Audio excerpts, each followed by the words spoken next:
Good morning, good morning. It is Tuesday, May 5th, Cinco de Mayo. Welcome back to Virtual Math. Hope you guys had a really good Monday.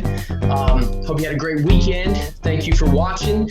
I'm filming this video a little bit later on purpose this week. I usually film these videos weeks in advance, but I wanted to actually use some actual data in these videos. So I'm filming this, I'm actually filming this on Monday. So I've had a chance to see some scores come in from my students. And I'll kind of talk about some of those things as we continue on. Got the jersey on. Is it too big? Yes. Do I care? Absolutely not. This is not only my favorite football player, but my favorite athlete of all time, Peyton Manning. Different jersey every day till sports are back. That is my promise to you. So we're going to get into our Fan 5 for today. Let's get the close-up. Whew. Quarantine is not treating me well, but that's all right. And we are off. All right, so starting with number one, this is kind of a sneaky question. It's one of those questions where you may miss it once, but as long as you listen to one thing that I say here, it should help you as you move forward. It says, Becky drank 50/100ths liter of water. Sue drank 3/10 liter of water. What is the total amount of water that the girls drank? So the important word there being drank, or not drank, being total, because you know that total means you're going to have to add those two together. Now, I did see a couple of students who either chose C or D. That means that they took the numerators and they added them together, because when you look at those two fractions, you've got to know that we're unable to do that because the denominators are different. So when I write these out, 50/100ths plus 3/10ths, you've really got a couple of options. And you don't always have two options, but in this case you do. So I could either take my hundredths and change them to tenths, or I could take my tenths and change them to hundredths. Just from my experience, most students like to change the tenths to the hundredths, just because that option's always going to be there.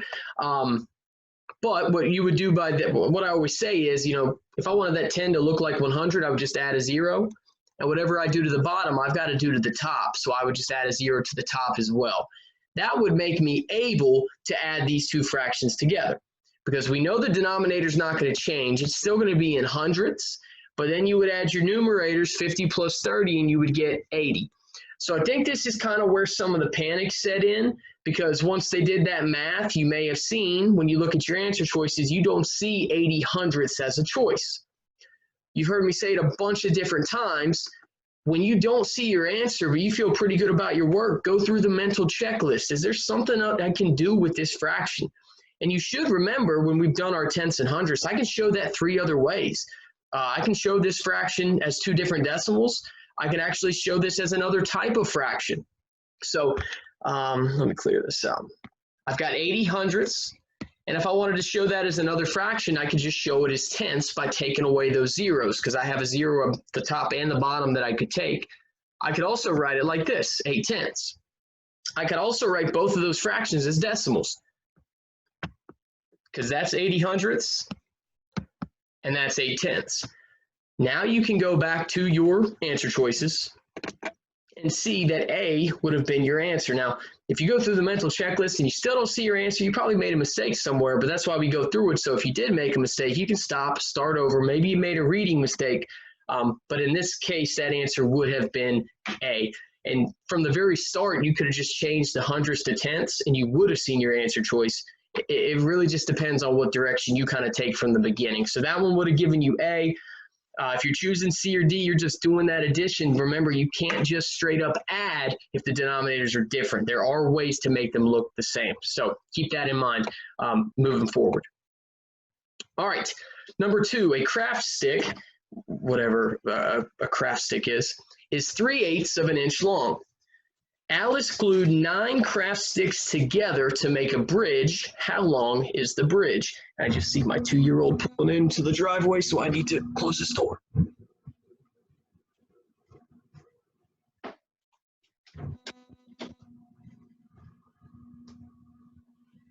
All right, that's embarrassing. You probably just saw how big my jersey was. It's like a dress. All right, So if I've got a visual mind, which I do, I can imagine 9 of those craft sticks being glued together. And if this is 3/8 of an inch, this is 3/8 of an inch, this is 3/8 of an inch, you could add all of those together. But in my mind, repeated addition is a little bit easier. So I will take that whole number and multiply it times my fraction. What was it? 3/8 times 9. So again, here this may have been explained to you a different way, but when I talk to my kids, when I'm multiplying a whole number times a fraction, there's really only 2 numbers I'm using. I'm going whole number times numerator.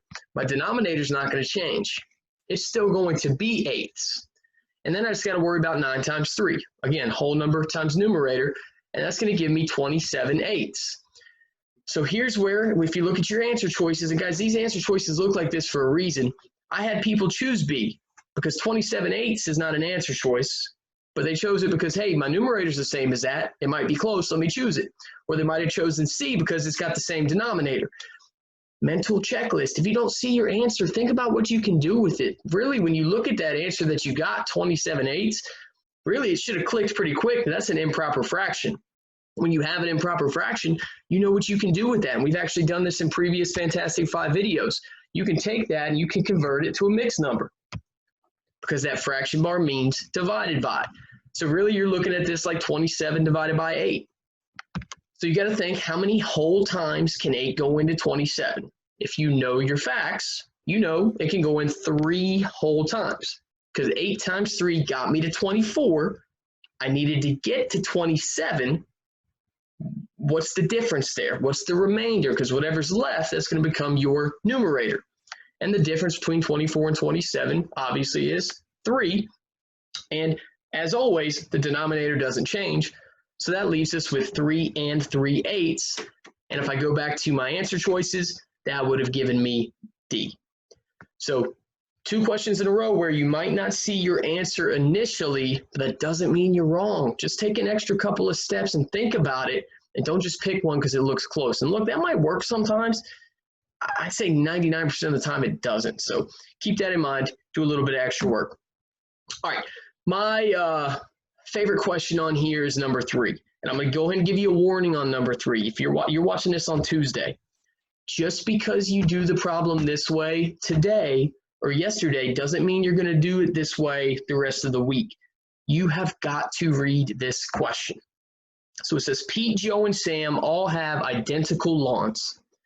Pete mowed 3/4 of his lawn, Joe mowed 7/10 of his lawn, and Sam mowed 3/5 of his lawn. Which person has the most lawn left to mow? So this question is not asking who mowed the most. It wants to know who has the most left. So really the fractions that we've been given aren't representing what the question's asking, but we can use those to figure out what we need.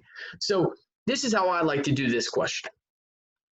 And I've said this before as well. If I've got more than 1 or 2 people, I'm going to do some type of chart. I'm just a visual person. It helps me that way. So I've got Pete, somebody with a J, and I think Sam. I don't know. All right. So I know that they mowed 3/4, 7/10, and 3/5. But I want to know what they have left. So if Pete, or whatever his name was, did 3/4, that means he has 1/4 left. If he mowed 7/10, that means he's got 3/10 left. And if he has mowed 3/5, that means he has 2/5 left. So in reality, if I want to know who has the most left to mow, these numbers right here are what I'm going to be cross multiplying. So let me clear that out. Let's put them back up. And here we just go one at a time. Let's start with P and J. All right, cross multiply to compare them. 4 times 3 gives me 12. 10 times 1 gives me 10. Between those two, with whoever wants to know who has the most left, 12 is bigger than 10. That means that Pete's eliminated. All right, then I'd want to compare the next 2 guys. 10 times 2 is 20. 5 times 3 is 15. And between those two guys, 20 is larger than 15. So if I wanted to know who had the most left to mow, oh, hello. S was the answer, who was Sam. And Sam had 2 fifths left to mow, and he had the most. Nobody chose it yet. Hopefully nobody chooses it. Paul wasn't even in the question, so I don't know why that would have been picked. But in this case, Sam has the most left to mow.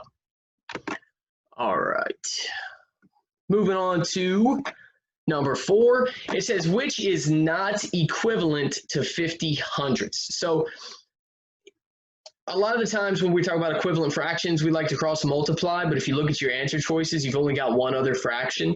So I kind of like this question to think about it this way. Like, you could just honestly ignore your answer choices and then just look at 50 hundredths. This is something we talked about with the previous question. If you have 50 hundredths, you can show that 3 other ways. Okay, you can show it in tenths as a fraction, which would look like that. You could show it both of those fractions as decimals. 50 hundredths, 5 tenths. Now, when you go back and look at your answer choices, you're hoping that you're going to see something up there that you didn't just find. And if you look at C, that wouldn't be 50 hundredths or 5 tenths. That's actually 5 hundredths. And obviously 5 hundredths is not going to be equivalent to 50 hundredths. So, and those are tricky because they all look very similar. But as long as you know those decimal places and you know how to show them different ways, this question could be pretty easy for you going forward for the rest of the week. You may have to use cross multiplication at some point this week, because you may not be dealing with tenths and hundredths the whole time. But if it is tenths and hundredths, you know you can show it a few different ways for number 4.